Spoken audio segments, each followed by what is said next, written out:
caucus Iowa. Le caucus de l'Iowa. Le caucus de l'Iowa est un moment clé dans la course à la présidentielle américaine. Mais d'abord, un caucus, qu'est-ce que c'est et pourquoi celui-ci est-il aussi important? Un caucus, c'est un peu une réunion de quartier pour désigner un candidat. Contrairement à une primaire organisée par un État, un caucus est organisé par chaque parti local. Et les règles diffèrent un peu selon les partis.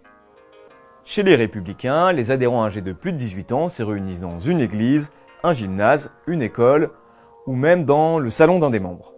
Les représentants des candidats peuvent faire un discours pour tenter de convaincre les indécis, puis tout le monde vote pour son candidat. Les bulletins sont ensuite dépouillés et les représentants du candidat gagnant désignés. Chez les démocrates, c'est un peu plus compliqué. Après avoir entendu les discours des représentants des candidats, les participants se divisent en groupes pour montrer leur soutien à un candidat. Si un groupe représente moins de 15% des participants, il n'est pas valable. Les membres du groupe doivent alors convaincre les autres participants de les rejoindre un autre groupe, se déclarer indécis ou tout simplement quitter le caucus. En fonction des résultats, chaque candidat se voit attribuer un nombre de délégués qui vont ensuite répéter ce processus au niveau du comté puis de l'État. Au total, l'Iowa ne représente que 40 délégués, une goutte d'eau sur les 2467 en jeu dans la primaire. Mais alors pourquoi ce caucus est-il aussi important? Eh bien pour plusieurs raisons. Pour tenter de le comprendre, il faut remonter en 1972. Cette année-là, après le fiasco de 1968, les démocrates décident d'avancer leur convention. L'Iowa et son système compliqué se retrouvent à voter en premier.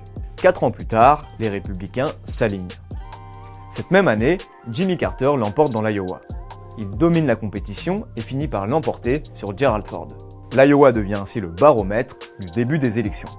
L'État, qui a d'ailleurs une population à 90% blanche et évangélique, reste un baromètre prisé des républicains.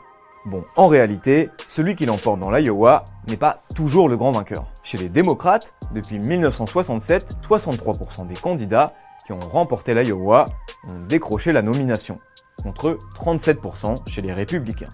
Et pour la présidence, c'est encore pire. Seulement un démocrate vainqueur sur 5 a accédé à la Maison-Blanche, contre 1 sur 8 pour les républicains.